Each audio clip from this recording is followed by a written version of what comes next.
Oi, tudo bem? Deixando claro que todo ser humano é um ser único. Nem todos os conselhos servem para todos, devido às suas criações, vivências, traumas e etc. Mas eu creio que um conselho ao menos vai melhorar sua maneira de pensar. Bom vídeo. Fala o seguinte, o relacionamento correto, à luz da Bíblia, ele não começa pela oração. E isso é um choque para a maioria das pessoas. Porque a maioria das pessoas, não, primeiro você ora para casar. Oração é estilo de vida. Oração você tem que orar todo dia, você tem que ter uma vida de oração, você e Deus. Ponto. A pessoa pra você casar, primeiro você tem que começar pela amizade. Porque se não serve pra ser amigo, nunca vai ser um bom marido. Mesma coisa, se ela não é sua amiga, ela nunca vai ser a sua companheira. Porque Mas a gente ouviu falando assim, nossa, meu casamento acabou porque virou amizade. Mas não virou amizade, nunca foi amigo. Nunca foi amigo. Na verdade, presta atenção. O que acontece? A amizade é o fator principal da base para construir a atração física, especialmente da mulher. E muitos relacionamentos acabam porque a mulher cansa do cara e a mulher vai permitindo que isso aconteça. Porque o homem... Entendeu? Pra mulher é que o problema mais sério é quando ela não tem a admiração do cara. E aí a admiração não vem pela performance, pelo cara bonitão, clube das mulheres. Ou grana. Não vem por isso. Às vezes a questão da grana tem muito mais a ver com a personalidade de cuidado do cara. Que não é em si ele ter a grana, mas sim ele... Às vezes ele não tem tanta grana, mas ele cuida. E aí a atitude de cuidar, a mulher se sente protegida. Aí tem toda uma questão de admiração sobre isso. Comece pela amizade. E isso é um choque pra maioria. Por quê? Porque os caras mais problemáticos a nível de inteligência, os caras mais burros, pra falar bem rasgado, os caras burros que não quer ler um livro, mas quer casar com a bonitinha da igreja virgem, eles não têm capacidade de exercer uma amizade, de exercer um diálogo. Então, em geral, casar e ter filho logo. Eu falo muito isso. Não faça isso. Principalmente mulheres mais eu velhas. ia falar o contrário, que eu também não aconselho. Eu falo, olha, eu sei que algumas pessoas vão ficar chateadas comigo. Filho não une. O filho, ele vai entrar no meio, literalmente, e no meio ele vai separar. Por isso, a cola entre vocês tem que estar tão firme. De modo que quando a criança chegar, vocês estão meio enjoados um do outro. A criança é um ótimo momento dela chegar quando vocês estão começando a entrar no boring, achando chato, tá junto. A criança é maravilhosa pra apimentar. Porque a criança vem dar uma separadinha. Você começa a sentir saudade do seu cônjuge. É o que ela falou pra você. Então, exatamente o que ela... Então, o que ele tava falando? Pro homem é importante o passado da mulher. Ai, é machista. Não é machista. Existe uma questão fisiológica pro homem que é inconsciente, que a mulher, quando ela não entende isso, ela não gosta de homem. Ela não gosta de homem. Tem muita mulher que não gosta de homem. Ela quer um boneco pra desfilar e pra tirar fotos. É verdade. Sabe disso? É verdade. Tem muita mulher que não gosta de homem. Exatamente por isso que a Bíblia fala que os maridos têm que amar as esposas, mas as esposas têm que respeitar os maridos. Não existe um mandamento bíblico que a esposa tem que amar o marido.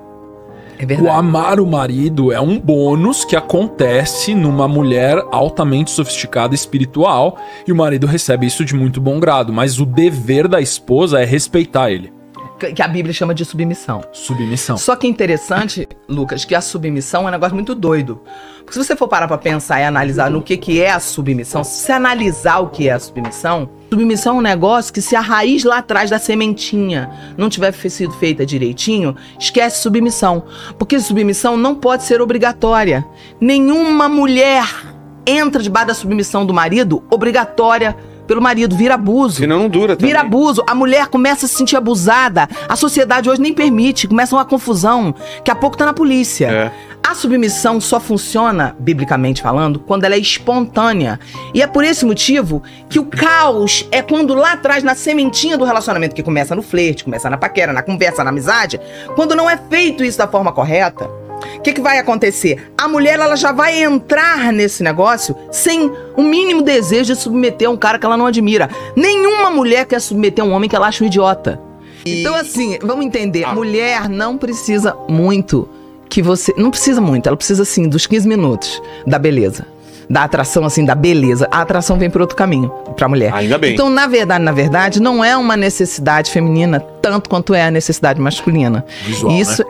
Isso é um dos maiores problemas dentro dos relacionamentos que a gente encontra hoje, porque como as pessoas não são ensinadas sobre isso, dá um monte de confusão. O pessoal começa a falar de direitos iguais, sendo que é uma questão cerebral. A necessidade da mulher é diferente, cerebralmente, da necessidade do homem. O homem tem uma necessidade de olhar e sentir prazer. A mulher tem uma necessidade de sentir, de ouvir, para sentir prazer. Então, se a gente entender a mente um do outro, fica muito mais fácil a gente se relacionar. É que o homem não acredita em palavras. O cérebro masculino não acredita em palavras. O cérebro feminino acredita. Então o homem fala da boca pra fora e ele olha o comportamento da mulher.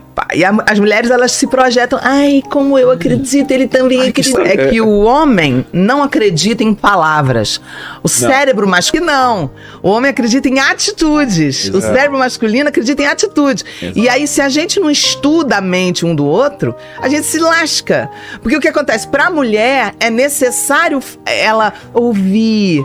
E o homem, ele precisa ver a mulher agir. Não adianta nada ela dizer, sabia que você é o primeiro homem que eu durmo na minha vida, e deu pro cara em um mês? Ele não tá nem aí porque ela tá falando. Ele só tá contando tem um mês que ele tá pegando a mulher e fazendo tudo que ele quer. Porque ele acredita quando fica 1 ano sem. 1 ano cozinhando, aí ele fala esposo e esposa, porque a palavra esposo e esposa vem de noivo. Maria, diz o texto bíblico, estava desposada com José. Ela era noiva. Por quê? Porque a palavra esposa é noiva, esposo é noivo. Ou seja, é usado de forma errada pelas pessoas, pela sociedade, como se fosse uma coisa mais gentil. Mas o padre, o pastor, ele não diz eu vos declaro esposo e esposa. Marido e mulher. Ele só muda o nome do homem, pode reparar. A mulher continua sendo mulher, o homem vai ter que mudar. Vai ter que amar ela a ponto de morrer, vai virar marido. E a gente, quando fala, a mulher quando ela fala esposo, além de ser cafonérrimo, né? Ela dizer meu esposo, eu acho uma coisa cafona, horrorosa. Ela está profetizando aquele que eu não faço sexo. Porque, biblicamente, você não deve fazer sexo até você casar. Então, se é seu noivo, você não pode fazer sexo com ele. Mesma coisa o homem. Se ele fala minha esposa, ele tá chamando a existência. A mulher que eu não faço sexo. Meu irmão, pare! Comece a dizer minha mulher com gosto, por favor, visceral. Até que ele se prove como um agregador de valor ou como um herói. Os grandes líderes sociais são heróis. Porque essa é a função masculina. Você tem que empreender um ato heróico para que você seja respeitado. Isso é intrínseco do instinto feminino. As mulheres... Porque tem esperam isso não, a gente tem muito movimento machinista, red pill, não sei o quê. E fala assim, as mulheres são hipergâmicas. É um termo que ficou... que ficou novo. Então vamos desconstruir esse termo também. Por quê? O que é hipergamia? As mulheres buscam heróis. Elas buscam heróis. Na visão delas, elas buscam heróis. Só que a questão é o seguinte, o herói é o detentor dos recursos. Ele tem recurso poder social, ele tem poder, ele tem mobilidade econômica, ele tem mobilidade social, ele tem status, ele é bem recebido. Esse estado gera segurança, sim ou não, para os associados a ele? Obviamente que sim. Então, esse instinto feminino tá correto, porque isso garante a sobrevivência dela e da prole. Tá de acordo. Tá totalmente de acordo. Então, assim, dentro dos quesitos de análise de uma mulher madura, ela vai analisar um homem que tem poder social. Por quê? Pra garantir a sobrevivência dela e pra garantir a sobrevivência da prole. Isso não tem nada. Homem e mulher não é igual. Exato. Homem e mulher não é igual. A mulher, ela tem valor do momento que ela passa da puberdade. Isso. Ela recebe isso de Deus como uma benção. Através da graciosidade. O homem não tem valor. Mesmo porque a primeira virtude feminina é graciosidade. O que a mulher faz pra receber graciosidade? Nada. Ela nasce. Qual é a primeira virtude masculina pra ele ter valor? Força muscular e disciplina do hábito. Você nasceu com força muscular e disciplina do hábito? Não. Não, você teve que conquistar. Desenvolver, conquistar. Tanto que tinha ritos de passagem, né, pra homens. Ritos de passagem, então... Mulher não, mulher era... menstruou, ela é separada e vira outra coisa. Exato. O homem tinha que passar uma noite numa caverna e enfrentar um animal feroz. Tem tribos indígenas que o cara tem que matar um leão. É, tem até que se provar, né? E na nossa sociedade, nós... Mas temos esse é o as problema. Forças Armadas, nós temos o Exército. Que era também... Que era uma coisa de muita honra até alguns anos atrás. E que eu assistia, um amigo meu da minha adolescência, que era um cara que chorava por qualquer coisa. Eu assisti esse cara ir pro exército virar um homem, porque ele teve que passar com um fuzil várias noites de vigia, debaixo de chuva, com um fuzil, com a capa de chuva sem sair da postura. Sem sair da postura. E muitas vezes ele eu ia com ele pro ponto de ônibus era um colega de adolescência e ele ia chorando pro ponto de ônibus. Então, me abraçava chorando, engolia o choro e entrava no ônibus. Esse é um dos principais motivos que a maioria das mulheres tem fetiche por uniforme. Por quê? É verdade. Porque significa que aquilo é um símbolo de que ele consegue se conformar à hierarquia. Hierarquia de poder é um indicativo de masculinidade. Sim, um negócio aqui. Eu também mexo muito a mão.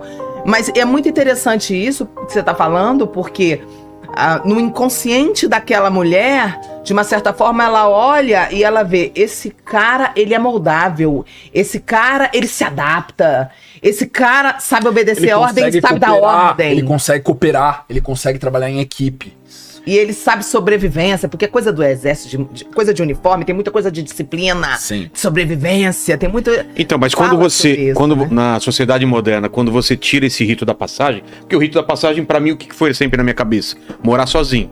Eu vou sair debaixo dos meus pais, da proteção dos meus pais. Então eu tinha essa ânsia de, eu vou morar sozinho, para isso eu preciso ter um emprego e me manter. Sim. E eu vejo que não tem essa preocupação mais nas novas gerações. Verdade. Se ele puder morar o máximo... eu tô economizando, não tô... Não, mas não era questão de sobrar dinheiro, era questão de, eu vou me provar, eu tenho que conseguir pagar minhas contas. E o pessoal não tem mais essa prática, principalmente os homens.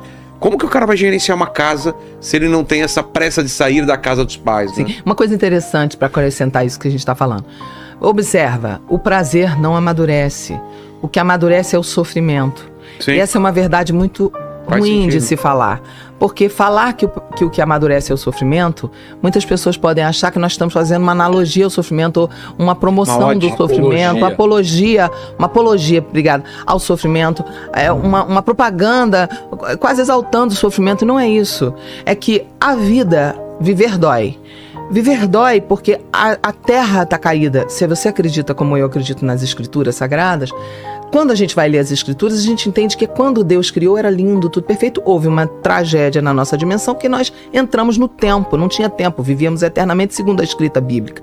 Então faz sentido para quem acredita na Bíblia que viver é desafiador, porque hoje você levantar da cama com a lei da gravidade, todo o esforço que você tem que fazer vai dar em você certos sofrimentos.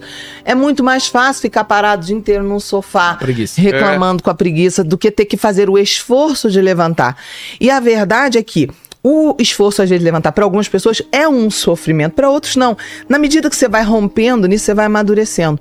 Porque o amadurecimento, ele tem muito a ver com domínio próprio, com autocontrole, com não satisfazer todas as minhas vontades. Porque o que é a criança? O que é um adolescentezinho que está saindo da fase da infância para, né, virar um adulto, tá? Saindo da infância. O que é? Tudo que ela puder ter, ela vai ter. Tudo que ela puder, a gente vai dar. O que não tem jeito, a gente vai deixar chorar, né? Mas a criança, ela não assimila isso como um adulto. O adolescente, ele começa a entrar em crise. Uma hora ele não quer ter responsabilidade, ele quer ficar no colinho da mamãe no sofá, no colinho do papai no sofá, mas daqui a pouco eu quero sair com meus amigos e voltar a hora que eu quiser. Então ele tem a crise do adolescente. Uma hora eu quero ser adulto, uma hora que é o que você falou. Quando os pais também não incentivam esse processo de amadurecimento, de enfrentar e de passar por situações de dor, de sofrimento, que às vezes não são situações horrorosas, simplesmente morar sozinho, às vezes longe dos pais. Isso é uma experiência. Os pais vão ficar com o coração na mão, a gente vai chorar todo dia de saudade, mas a gente sabe que vai amadurecer. Pô, vai pagar com o seu dinheiro. Obrigada. É uma prática muito comum nos países desenvolvidos. Então a gente percebe que tem os caras têm que sair da casa e, tipo, existe um pano de até maldoso, né? Para desenvolver virtude. Porque, assim, segundo São Tomás de Aquino, tem duas virtudes que precisam ser desenvolvidas como base do processo de desenvolvimento da mentalidade adulta, que é você se transformar num adulto verdadeiro sem temperança e fortaleza. O que é temperança e fortaleza? Temperança é a capacidade que você tem de se frustrar e continuar. Você não vai ter as suas vontades satisfeitas. Você consegue viver sem ter as suas vontades satisfeitas? Sim, isso é temperança. Fortaleza é você consegue continuar apesar dos seus fracassos, tá? Essas duas virtudes é para ser desenvolvidas na infância. Uau. Na infância. Quando você entra na adolescência, entra uma terceira virtude cardeal, segundo São Tomás de Aquino, que é desenvolvimento da justiça ou amizade. Segundo São Tomás de Aquino, justiça e amizade é a mesma coisa, que significa você tratar os outros na justa medida de Aristóteles, que ele é um grande estudioso de Aristóteles. Falava assim, quando você consegue tratar o seu amigo com justa medida, você consegue ser verdadeiro, você é verdadeiramente amigo e você consegue ser justo, que é o portador da verdade. Justiça e amizade são duas palavras da mesma coisa. E por último, a virtude que abre a porta da vida adulta pra nós é a prudência. Prudência é quanto que eu invisto de você se transformar. Sem essas 4 virtudes, você não é adulto. Uau. Na psicanálise é chamado de neurótico. Que é a pessoa infantil. A pessoa infantil, o Jung chamou isso de infantilismo. É uma pessoa que evita certos desconfortos afetivos. Evitar desconfortos afetivos, que é o que a gente tem na sociedade moderna, é típico da criança. Então, quando você tem um processo de infantilização, você vai ver a pessoa evitando certos desconfortos da vida real e fugindo para algum estereótipo, alguma ideologia. Quem chega e fala assim, ai, como discernir, mulheres principalmente, como discernir se o cara é um bom pretendente? Olha o que você acabou de falar, uma aula. Observa se o cara tem essas 4 virtudes. Observa se ele apresenta sintomas de amadurecimento. Porque se ele é um imaturo, um bebezão, minha querida, ele pode ser lindo, pode ser maravilhoso, pode ser até rico. Mas o que vai te adiantar? Exatamente, vai ser um horror. Porque o que acontece? Para a mulher, a atração sexual da mulher não vem igual a do homem. E esse é um grande problema, porque muitas vezes o cara, ele entra no relacionamento achando, não, eu vou casar com essa mulher linda, maravilhosa, perfeita, e eu vou, e ela é louca em mim, ela é ligada em mim, e eu vou ter uma vida sexual maravilhosa. Cara, se não trilhar o caminho da amizade, é um tiro no teu pé. Que é a pessoa infantil. A pessoa infantil, o Jung chamou isso de infantilismo. É uma pessoa que evita certos desconfortos afetivos. Evitar desconfortos afetivos, que é o que a gente tem na sociedade moderna, é típico da criança. Então, quando você tem um processo de infantilização, você vai ver a pessoa evitando certos desconfortos da vida real e fugindo para algum estereótipo, alguma ideologia. Porque mulher é bicho ruim. Eu, como mulher, posso falar isso aqui na nossa mesa. Complexo. Como mulher, eu posso falar. A gente é bicho ruim. A gente é bicho ruim. A gente consegue uma proeza que homem não consegue. A gente consegue ser amiga, best friend de um cara sem se apaixonar pelo cara. É mesmo? A gente é um bicho muito ruim, cara. Homem, se ele ficar amigo, best friend da mulher, ele se apaixona pela mulher. Daí vem as histórias clássicas do cara casado com a modelo internacional que se apaixona pela secretária e começa a ter um caso com a secretária. Né? Foi com a babá, com a funcionária. Por quê? Porque a secretária, baixinha, gordinha, a modelo linda que ele tá casado em casa, não é a melhor amiga dele. A secretária começa a ficar na hora extra com ele, vê ele chorando em cima das contas. Ele começa a abrir um lado da alma dele, da amizade que ele não tem com a mulher. Com a mulher era uma coisa superficial, não tinha amizade profunda. O seu casamento, ele só rompeu no dia que você deitou no colo da sua mulher e chorou. Se esse dia ainda não chegou, seu casamento ainda não rompeu na profundidade da intimidade emocional que você tem que ter. O sexo só vai ser incrível no dia que você tiver isso com a sua mulher. No dia que você deitou no colo da sua mulher e chorou, naturalmente, espontâneo, você não fez força, isso não foi uma coisa programada.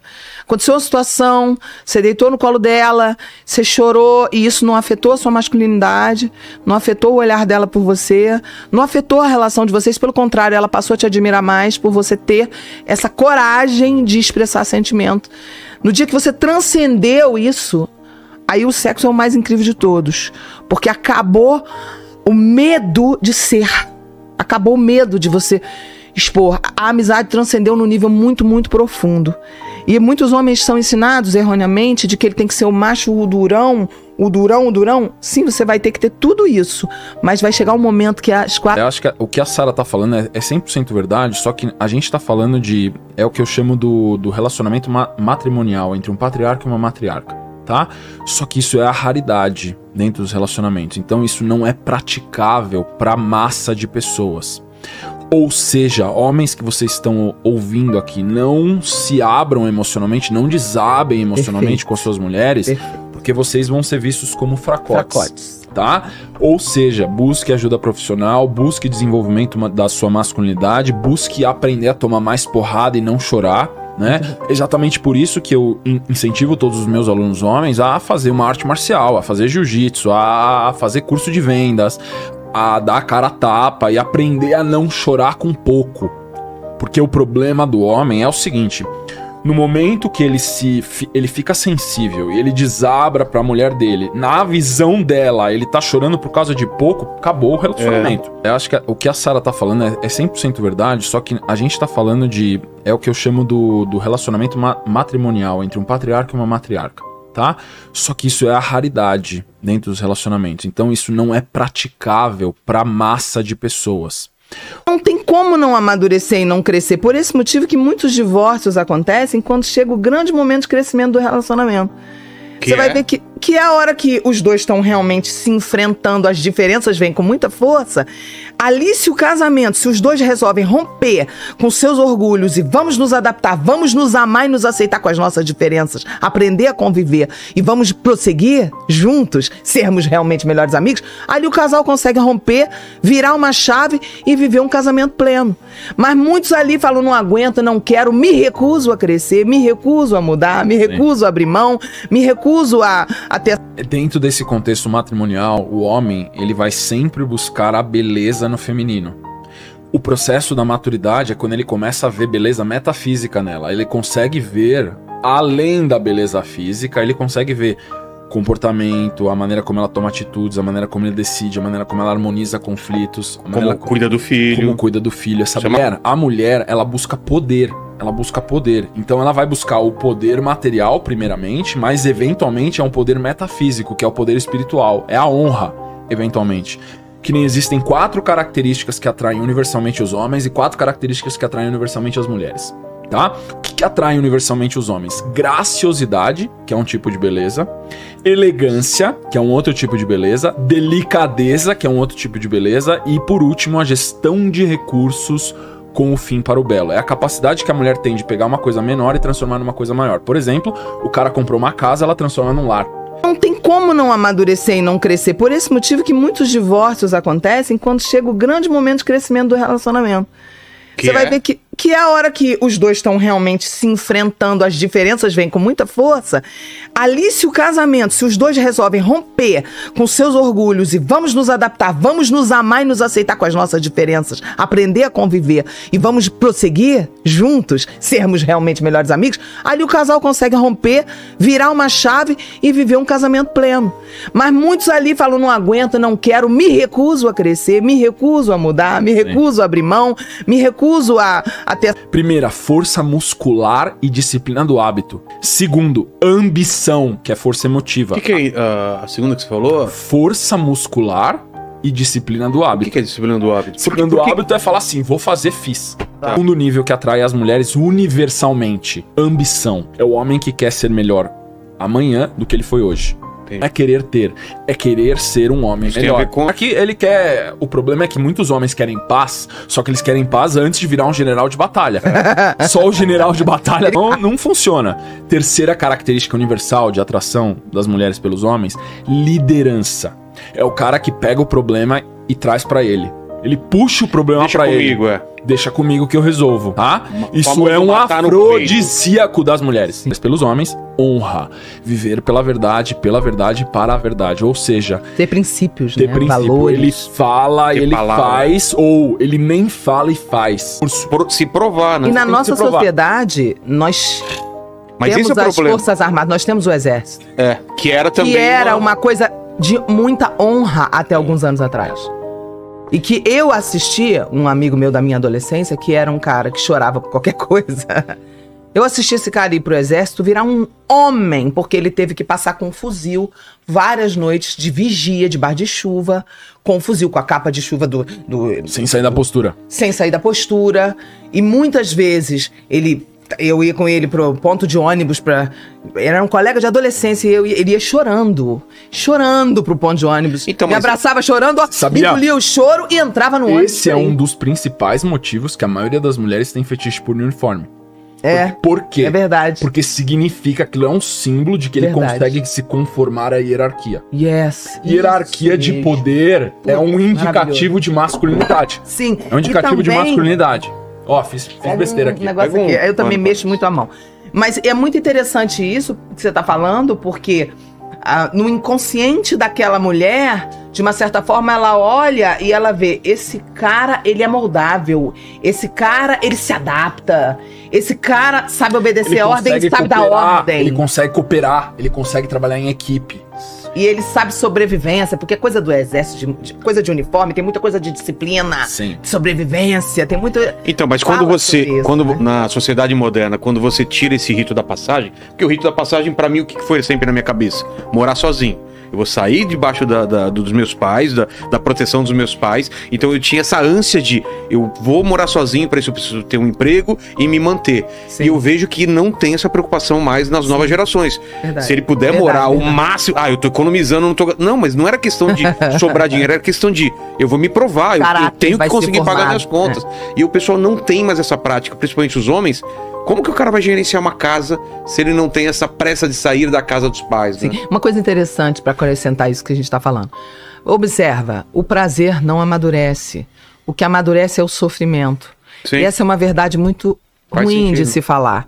Porque falar que o que amadurece é o sofrimento, muitas pessoas podem achar que nós estamos fazendo uma analogia ao sofrimento, ou uma promoção do sofrimento, uma apologia, obrigado, ao sofrimento, uma propaganda quase exaltando o sofrimento. Não é isso. É que a vida, viver dói. Viver dói porque a terra está caída. Se você acredita, como eu acredito, nas escrituras sagradas, quando a gente vai ler as escrituras, a gente entende que quando Deus criou era lindo, tudo perfeito. Houve uma tragédia na nossa dimensão que nós entramos no tempo, não tinha tempo, vivíamos eternamente segundo a escrita bíblica. Então faz sentido para quem acredita na Bíblia que viver é desafiador, porque hoje você levantar da cama com a lei da gravidade, todo o esforço que você tem que fazer vai dar em você certos sofrimentos. É muito mais fácil ficar parado o dia inteiro num sofá, Preguiça. reclamando com a preguiça, do que ter que fazer o esforço de levantar. E a verdade é que o esforço, às vezes, de levantar para algumas pessoas é um sofrimento, para outros não. Na medida que você vai rompendo nisso, você vai amadurecendo. Porque o amadurecimento, ele tem muito a ver com domínio próprio, com autocontrole, com não satisfazer todas as minhas vontades. Porque o que é a criança? O que é um adolescentezinho que está saindo da fase da infância para, né, virar um adulto, tá saindo da infância? O que é a criança? A criança, ela praticamente tem todas as vontades dela satisfeitas. Verdade. Tudo que ela puder ter, ela vai ter. Tudo que ela puder, a gente vai dar. O que não tem jeito, a gente vai deixar chorar, né? Mas a criança, ela não assimila isso como um adulto. O adolescente, ele começa a entrar em crise. Uma hora ele não quer ter responsabilidade, ele quer ficar no colinho da mamãe no sofá, no colinho do papai no sofá, mas daqui a pouco eu quero sair com meus amigos e voltar a hora que eu quiser. Então ele tem a crise do adolescente. Uma hora eu quero ser adulto, uma hora eu quero ser criança. Ele quer o bônus, mas não quer o ônus. Exato. E aí o que acontece? Nesse processo é o que você falou. Quando os pais também não incentivam esse processo de amadurecimento, de Descolamento enfrentar e de passar por situações de dor, de sofrimento, que às vezes não são situações horrorosas, simplesmente morar sozinho, às vezes longe dos pais. Isso é uma experiência.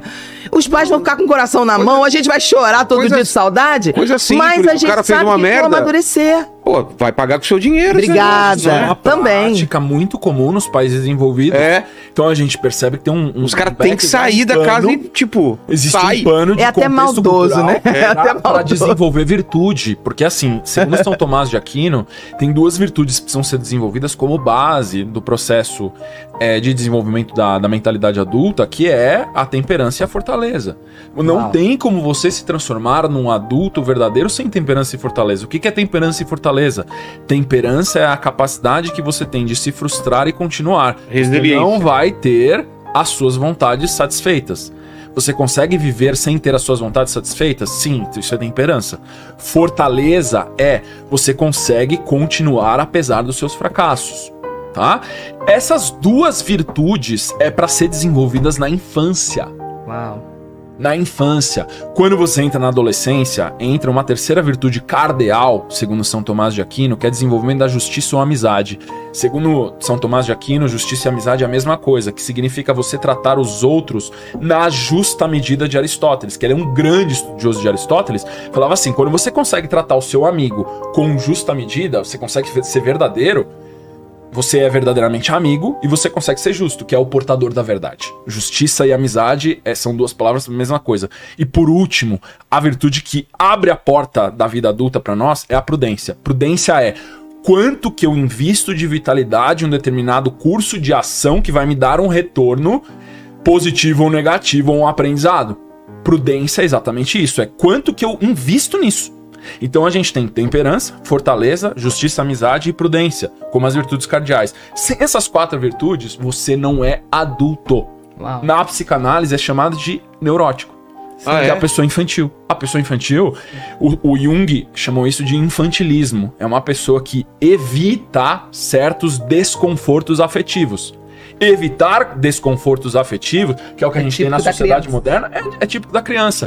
Então, quando você tem um processo de infantilização, você vai ver a pessoa evitando certos desconfortos da vida real e fugindo para algum estereótipo, alguma ideologia, algum tipo de sistema de crença que conforta ela para ela agir do jeito que ela quer. E hoje a gente tem um leque, um menu, um cardápio gigantesco de ideologias para confortar essas pessoas. E olha essa aula que você tá dando, para quem tá nos assistindo, muito interessante. Última característica de atração universal dos homens das mulheres pelos homens: honra. Viver pela verdade, para a verdade. Ou seja, ter princípios, né? Valores. Ele fala, ele faz, ou ele nem fala e faz. E ele vive por um propósito maior. O maior propósito que existe é viver por Deus. Um dos grandes benefícios que você tem de uma vida íntima saudável é o pós-sexo. Até a maneira como você está vinculado afetivamente com a sua mulher, com seu marido, como você está trocando carícias, como você está íntimo daquela pessoa. E não necessariamente só o ato sexual, mas sim a intimidade que é gerada daquilo, porque o sexo é um fruto de intimidade. Então, quando existe intimidade verdadeira e autêntica, de mútuo consentimento, com a reciprocidade afetiva, que eu falo que é um princípio relacional, o sexo vai servir ao fortalecimento daquele matrimônio. Quando não tem violência, quando não tem mútuo consentimento, você está praticando violência dentro de um vínculo relacional. Aí não é matrimônio. Você não está criando uma parceria verdadeira entre homem e mulher e você não está fortalecendo aquilo como uma unidade familiar. Não tem a amizade, que não tem a confiança da amizade. Como é que essa pessoa vai colher o fruto de um relacionamento realmente agradável dentro de casa? Porque dentro de casa, quanto tempo você usa o dia para você fazer sexo? O sexo é bom, beleza. Mas o convívio, ele vai além de um ato sexual. E às vezes você viaja com uma galera de amigos seus, que não tem mulher no meio, um bando de amigo. Cara, é uma delícia passar o dia junto, vocês dão risada junto. Por que o homem e a mulher não observam da mesma forma essa base para construir um relacionamento? Tempo junto é gostoso? Passar tempo junto com a pessoa ocioso, fazer nada juntos é agradável? Porque vai ter muitos momentos assim, né? Exato. Então, assim, uma das alegrias que eu mais tenho no meu matrimônio é eu chegar pra minha esposa e falar assim: nossa, eu encontrei uma outra maneira de gerar recurso pra gente, pra nossa família. Sim. E eu conto e eu vejo a admiração dela e falo assim: como é que você conseguiu fazer isso? Entendeu? E ela fala assim: não, eu explico pra ela o processo. Ela fala assim: não quero nem saber como que é, eu só fico feliz que você conseguiu. Entendeu? Então existe essa grande confiança, ao mesmo tempo que na hora que o recurso, seja ele material, seja ele afetivo ou intelectual, que eu trouxe, porque o provimento não é só material do homem. O provimento é de todas as coisas do mundo, para você criar um núcleo familiar blindado. Então, quando eu trago esse recurso para dentro da unidade familiar, eu passo a gestão da responsabilidade para minha esposa. Então, eu vou trazer uma amizade nova, uma sociedade nova, um capital novo, um patrimônio novo. Passo essa conquista que o marido conseguiu, eu passo para minha mulher. Eu passo pra minha esposa e ela vai gerir isso pra multiplicar. Sim. Não tem a amizade, que não tem a confiança da amizade. Como é que essa pessoa vai colher o fruto de um relacionamento realmente agradável dentro de casa? Porque dentro de casa, quanto tempo você usa o dia pra você fazer sexo? O sexo é bom, beleza. Mas o convívio, ele vai além de um ato sexual. E às vezes você viaja com uma galera de amigos seus, que não tem mulher no meio, um bando de amigo. Cara, é uma delícia passar o dia junto, vocês dão risada junto. Por que o homem e a mulher não observam da mesma forma essa base para construir um relacionamento? Tempo junto é gostoso? Passar tempo junto com a pessoa ocioso, fazer nada juntos é agradável? Porque vai ter muitos momentos assim, né? Exato. Ele marcou com meu pai um almoço essa semana, sozinho. Eu fiquei super desconfiada e fui perguntar: pai, o que era a conversa do almoço dele com você, que eu não pude participar? E a pergunta era, minha filha, o pai falou pra ela, ele queria saber: pastor, quanto eu preciso ganhar para dar para sua filha o mesmo padrão de vida que você dá? Poxa. Isso mostra o que você fala, que é o máximo. Assim, que eu acho que assim, pelo menos assim, o que eu mais amo que você fala, que eu quero muito que você fale, eu quero muito pedir pra você falar sobre isso aqui pro pessoal, porque tem gente que... E ela vai ser submissa.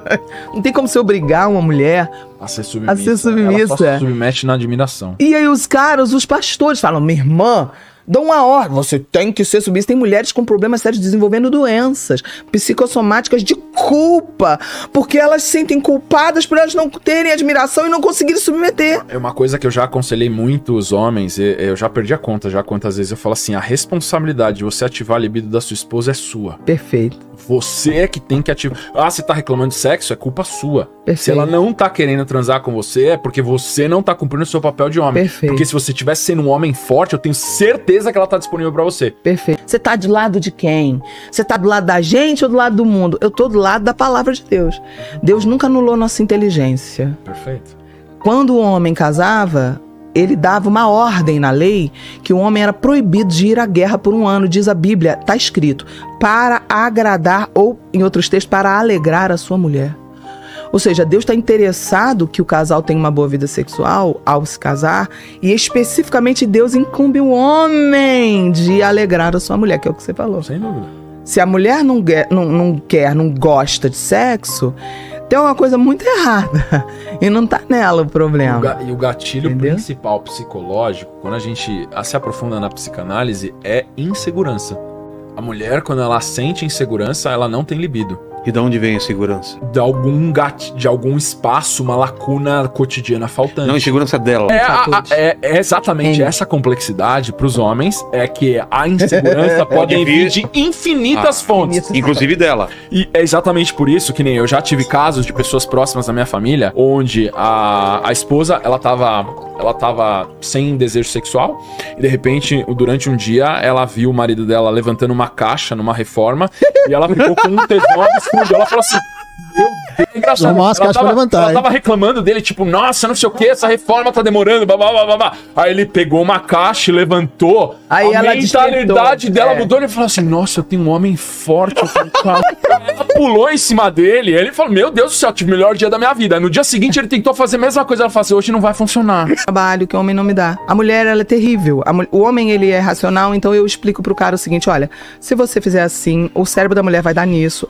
O homem fala assim, não quero fazer errado. É instantâneo. O homem entendeu. Entender é libertador. Ele entende, ele imediatamente toma uma decisão de inteligência. É impressionante. Todos os homens que eu trabalhei, que eu ensinei meus alunos, todos são muito rápidos. A mulher é assim, eu vou explicar pra ela. Da sua resposta. Não, é pior, é bicho ruim. Eu posso falar que eu sou mulher, então vocês não podem, não, mas eu posso. Olha aqui, ó, a mulher é assim, ó. Eu explico por A mais B, dou toda a explicação, ela fala assim, mas eu vou dar o meu jeito. Ah, tá. Eu vou dar o meu jeito, porque eu tenho um jeito de fazer. É teimosa, é um ser difícil. Então, assim, são 10 anos eu trabalhando com o culto das princesas presencial. Depois de 10 anos no lockdown, eu fiz online. 2 anos depois, só que eu fiz online para os homens. Se você vê a rapidez da absorção dos homens, é uma coisa assustadora. E aí eu falo para elas, tá vendo por que eles têm que ser o líder? Tá vendo por que eles são os sacerdotes? Tá vendo por que Deus os escolheu? Perfeito. E esse grau de dificuldade é que é o grande problema, porque a maioria das mulheres não quer oferecer o grau de dificuldade. Como hoje o mundo mudou, há alguns anos atrás saiu um documento, né, saiu uma publicação dos psicólogos mundiais dizendo que o smartphone, as teclas touch, tanto de celular, tablet, tudo, mudou a forma do cérebro de funcionar. A adolescência passou a começar mais cedo e terminar mais tarde. Isso houve uma mudança cerebral na humanidade, porque a tecla touch, que é uma coisa que a gente usa o tempo inteiro, ela é eu toco e eu tenho o que eu quero, não toque. Abre aqui, abrir. Fácil, isso mudou o cérebro. As pessoas estão completamente diferentes por causa disso. A humanidade mudou por causa disso. E aí o que acontece? Nós temos uma geração de pessoas que não querem fazer o processo do protocolo bíblico, que é um processo de dificuldade.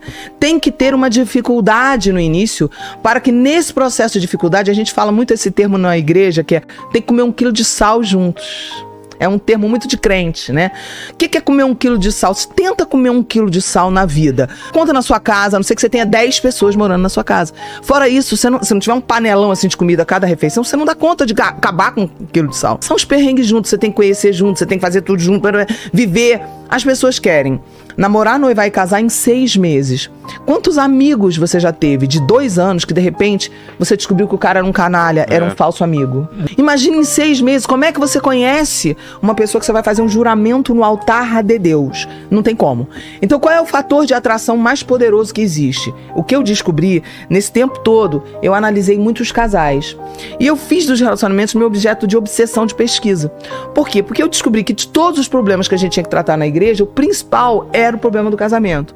E o problema do casamento, de crise conjugal, qual é o problema da crise conjugal? Uma vez que o casal se separa, a destruição vai em cadeias. E, na verdade, quando você passa por uma situação de um divórcio, você tem que parar tudo, esquecer vida sexual, voltar pro fim da fila total, voltar pro zero. E ninguém quer fazer esse percurso. As pessoas, elas colocaram a felicidade delas como Deus da vida delas. Eu quero ser feliz. É o Deus. Deus não é Jesus. O Deus é a felicidade. Então, aí você vai ver um monte de problema. A atração sexual, ela vai funcionar para a mulher quando a mulher, desde o início, ela teve essa construção da admiração sem que houvesse essa violação do contato físico. E muitas mulheres, elas não querem passar por isso. Muitas mulheres, elas querem logo o prazer, porque nós estamos tendo uma hipersexualização feminina, nós estamos tendo uma divulgação da sexualidade feminina muito rápido, falta de instrução dos pais, os pais não criam suas filhas dizendo, essas partes são privadas, ninguém pode tocar nessa parte aqui dentro da sua virilha, do seu corpo, da sua vagina, ninguém pode tocar isso aqui. E rapazes hoje de 16 anos, 15, 14 às vezes, eles sabem tudo sobre massagem pélvica, não quer olhar na cara da mulher, ou a mulher não querer olhar na cara do marido, e eu fazia com eles um projeto Estaca Zero. Cuidar daquele casal. Eu já ajudei casais, vários, inúmeros, a restaurar casamento do zero. Fazemos um processo Estaca Zero. Vamos voltar pro zero, 40 dias a 3 meses. Vocês vão dormir em quartos separados, vocês vão voltar para Estaca Zero, porque nós precisamos fazer uma limpeza. Aí nós vamos avaliar a questão espiritual, emocional e física. E eu já vi casais serem restaurados num grau como se eles nunca tivessem passado por nenhum problema emocional entre eles. A paixão vir de um jeito que eu passei a ter um casal com mais de 40 anos dizendo, a gente tá passando tentação. E eu ter que dizer, não encosta nem na mão.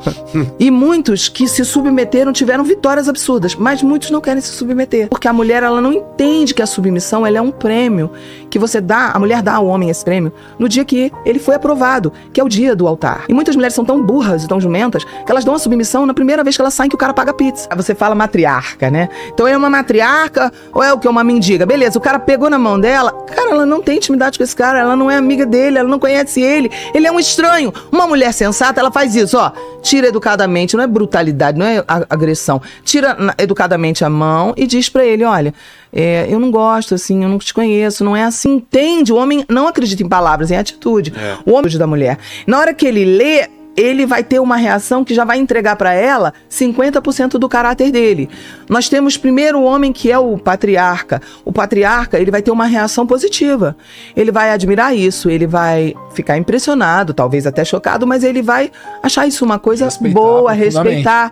Mas o canalha, o perverso, que a Bíblia fala, que é uma raça de pessoas que não muda, que não é demônio, é caráter, é mal, são pessoas más.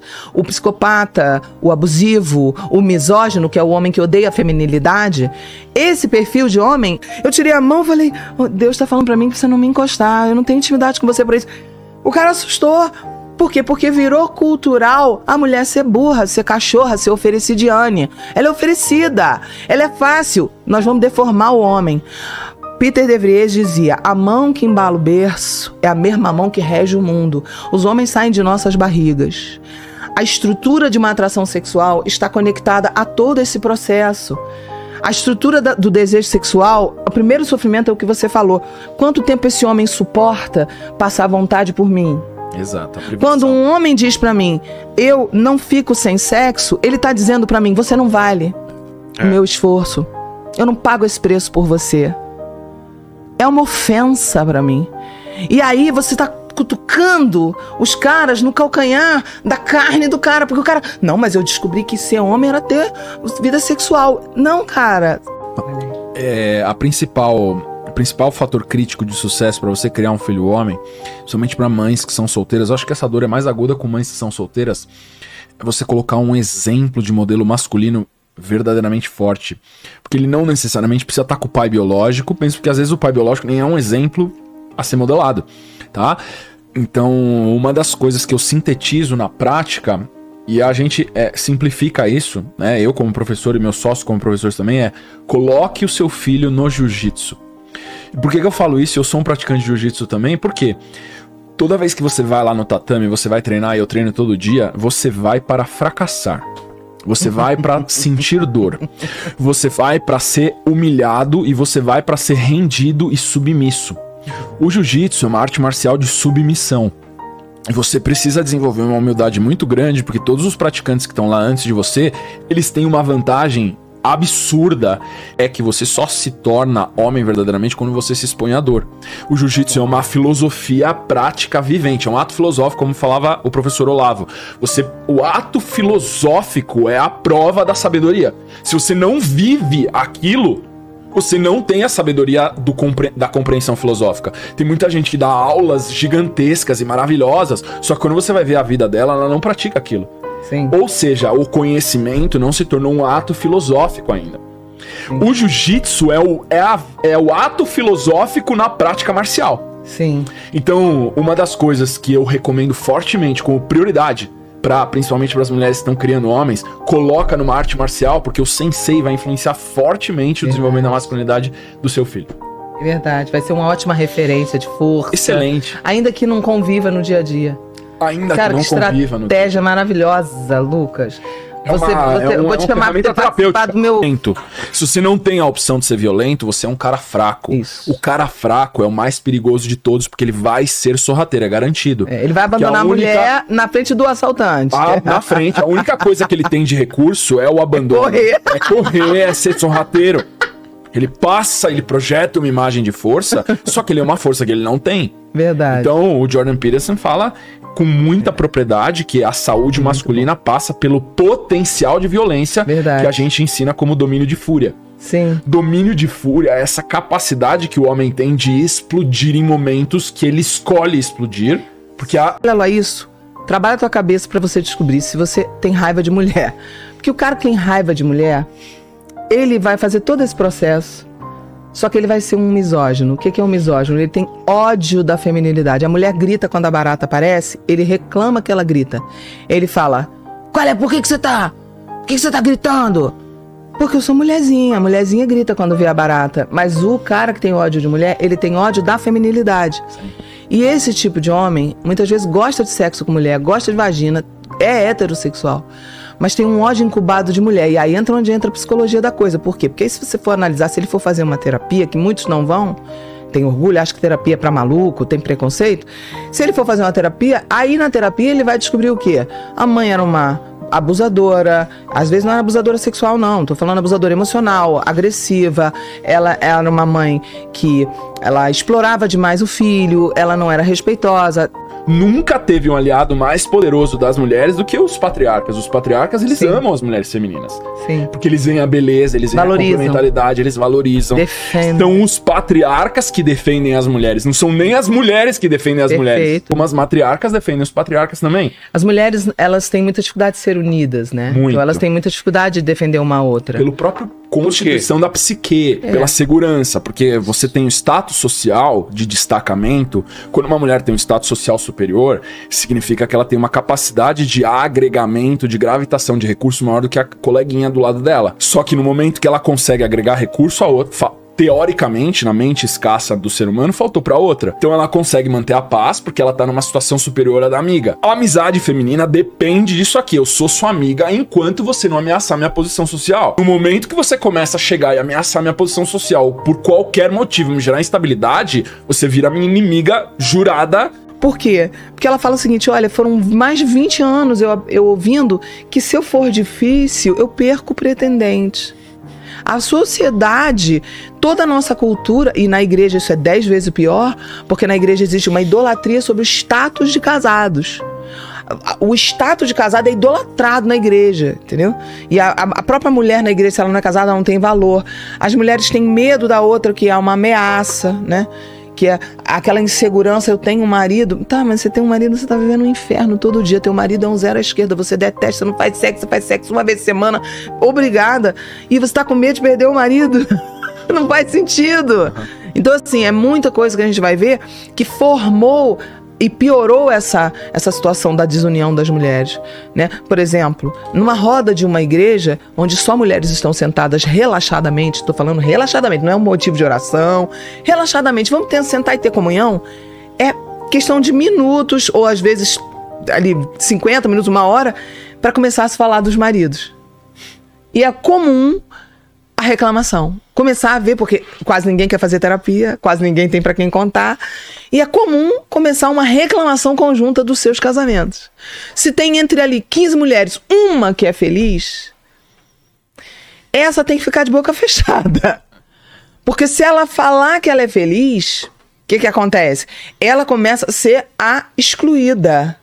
Pois ela não compartilha das mesmas dores e ela tá querendo se aparecer, entendeu? Tem um fundo psicanalítico. Do constatado nas pessoas que eu cuidei, que eu ajudei até aqui, casadas, que a questão da realização sexual para o casamento é um dos problemas mais sérios que a gente encontra para a desunião feminina. Porque o homem, desde muito cedo, ele compartilha com os amigos disso, dessa realização sexual. É muito fácil para vocês a realização sexual. E para a mulher é um desafio essa realização. E não é falado, não é ministrado, não é ensinado. E quanto mais fácil ela é para o cara, menos ele vai se importar com essa questão da realização sexual da mulher. Porque eu costumo ver em todos os casos que eu estudei, que eu analisei, que eu cuidei, é que todos os casamentos que o cara ralou muito para fazer sexo, ele se torna um parceiro sexual extremamente dedicado. E todos aqueles que foi muito fácil, que a mulher liberou logo, que foi tudo muito fácil, ele se torna muito encostado, acomodado. Por quê? Porque foi muito fácil e não há um estímulo para ele, não é interessante para ele correr atrás. Entendeu? Não existe amizade, porque quando existe amizade você quer, você se importa, você quer que o outro se realize, que a outra pessoa se realize. Tanto a mulher quer com o cara com a mulher.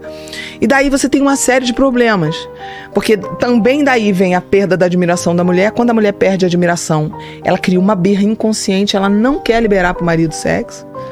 No namoro era aquele fogo, aquela pegação que tinha que ficar orando para não cair. Aí casou, agora ela corre do marido, não quer fazer sexo com o marido.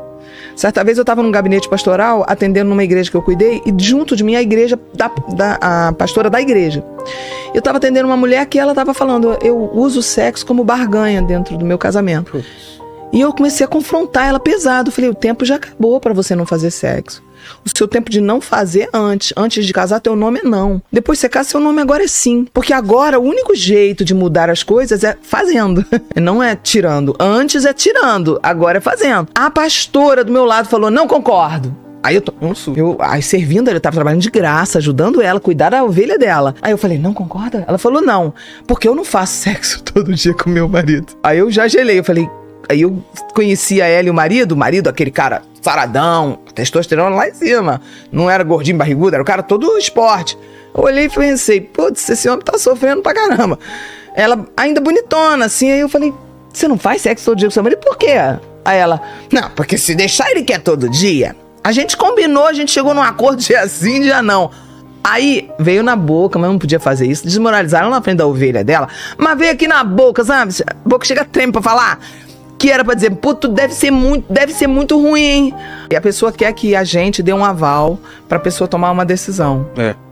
Tá errada essa pergunta. Eu não posso tomar essa decisão por você, porque eu não vou responder diante de Deus pelo aquilo que você jurou no altar de Deus. O casamento é um juramento no altar. Quer dizer que agora eu vou botar a mão no fogo e vou dar um veredito acerca de algo que o outro jurou? Que responsabilidade é essa? Isso é uma coisa muito séria, né? E as pessoas, elas querem se sentar. Geralmente, quem tem essa pergunta foram pessoas que não fizeram as coisas certas. Foram desobedientes e rebeldes num flerte, num namoro, casou rápido, fez tudo errado. Agora também quer uma solução assim, encomendada. Não quer pagar o preço. Você tem que olhar pra dentro e pra cima, num processo de humildade, de rendição do seu ego, da sua individualidade. Deus vai te revelar qual é a tua verdade. Porque Deus sabe o seu coração e sabe se as suas decisões foram tomadas com consciência ou com ignorância. E aí Deus vai te encaminhar para esse processo. Esse processo pode ser curto ou pode ser longo. Então você tem que iniciar esse processo de arrependimento e de rendição sem expectativa cronológica. Porque daí você vai ter a resposta verdadeira vindo da fonte, baseado numa justa medida, na justiça divina, modulada para você como criatura.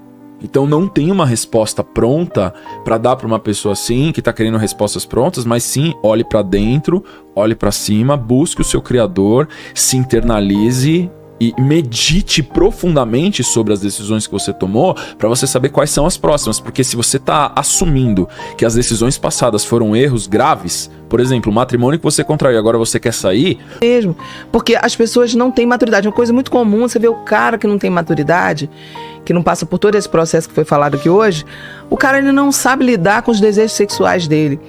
Ele acha que ser macho é satisfazer o desejo sexual dele a qualquer preço.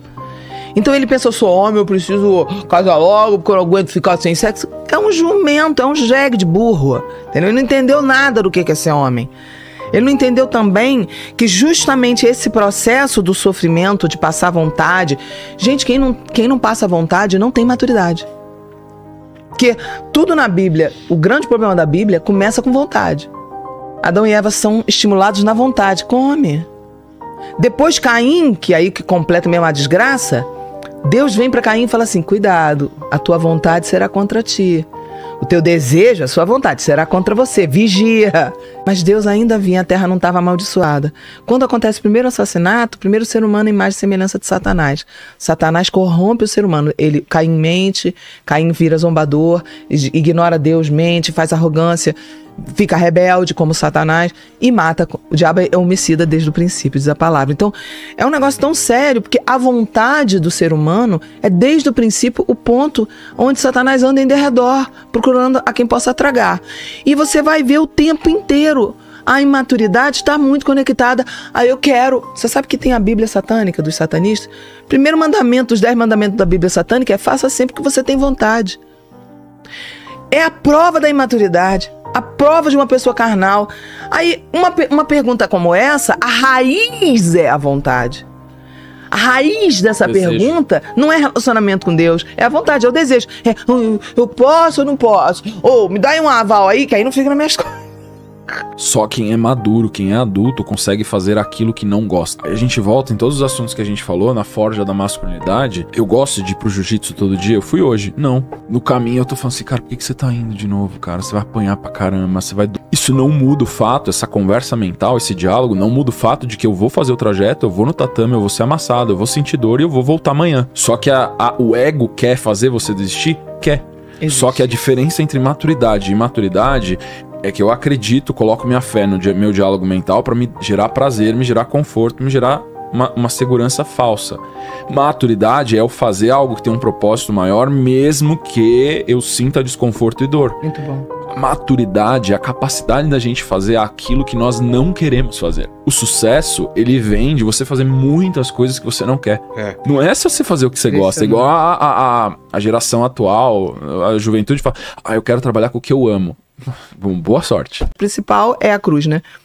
Se você ler o livro de Mateus inteiro, Jesus fala pouquíssimas vezes de amor e muitas vezes de inferno e condenação.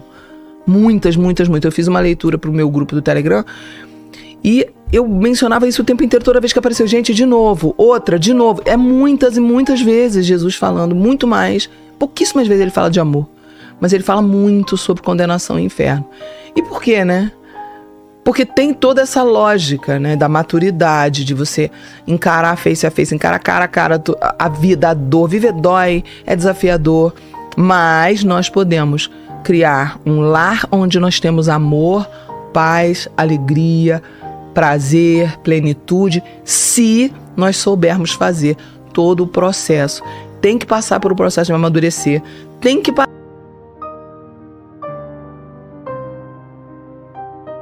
Rico e poderoso, ausfístico físico e financeiro. Como devo proceder? Minto pra ver se a garota realmente tem interesse por mim ou abro o jogo de cara e seja o que Deus quiser? Não, tô falando de saber sem interesses, pra não ter interesses. Claro que não, ele fala a verdade sempre. Aliança com a verdade é uma característica do patriarca, serve a Deus, porque se ele mostra quem ele é ele não precisa ostentar o poder financeiro ou o poder físico que ele tenha, ou o poder social. Mas, no momento que ele mostra isso pra ela, a maneira como, se ela ficar eufórica com esses recursos que ele tem materiais, já teve a resposta dele muito antes. Agora, se ele esconder, ele vai mostrar isso daqui a 6 meses, ele perdeu 6 meses da vida dele, porque ele descobriu que é uma mulher interesseira daqui a 6 meses. Ele pode descobrir uma mulher interesseira agora, ou daqui a muitos meses ou anos. Muito melhor ele descobrir agora, porque o tempo é um ativo extremamente escasso. Você quer realmente descobrir se ela é uma interesseira ou não? Fica amigo dela por 6 meses primeiro, corteja ela, não beija, não tenta beijar, faz toda uma rota sem contato físico, porque a mulher, quando é bicha ruim, endemoniada, ela vai manifestar, ela vai querer pular em cima de você, ela não tem respeito próprio, ela vai se oferecer, ela vai ver as coisas que você tá levando, os lugares que você tá levando ela vai ver, ela vai começar a crescer o olho e vai ter um comportamento cachorra. Sempre a mulher é interesseira. É fascinante para o olhar da mulher entender que o cara tem poder aquisitivo para cuidar dela. E nem sempre isso é ser interesseira. Muitas vezes a mulher ela veio de um contexto onde ela sonha em ser cuidada. Ela veio de um contexto onde ela passou muita privação. E tem muitas mulheres que me mandam essa pergunta: se é pecado ela orar por um homem que tenha dinheiro? Eu falo, por que seria pecado? Nenhum. Pecado é se você casar com um que não tem e ficar cobiçando o que tem. Aí complica. Mas é solteira, você não é obrigada a nada. Casou, agora você é obrigada. Então entende que a dinâmica é essa. Agora, qual é o problema? Nenhum. O problema é, se ele já vai com essa energia, ele já tá... A menina vai fazer isso. Se ela for uma menina inteligente, ela vai fazer isso. Que cara... Até quando lutar pelo casamento. Aí ela fala, o marido voltou pra casa depois de uma reconciliação, mas é viciado em drogas e em pornografia. Já tentamos várias vezes, bravo, hein? Mas cheguei no meu limite. Vai. E aí, quantas... O processo, se você continua ou não, é um processo onde você precisa observar se acontece uma rendição, e você só vai ter essa resposta no processo redentório, na verdade, uma redenção com Deus do marido, se ela estiver em oração. No processo de oração dela, se Deus fala pra ela, continua, porque eu estou agindo no seu marido e é provável que uma mudança aconteça muito em breve. Eu já vi muitos casos de catarse acontecerem, tanto de marido como de esposa, onde a pessoa, depois que ela passa pro processo redentório, ela se torna uma pessoa totalmente diferente. Pra melhor ou pra pior? Pra melhor. Só que a questão é o seguinte, esse processo redentório tem que estar acontecendo, porque se ela não está, ela simplesmente está degenerando a alma dela e essa pessoa está se perdendo.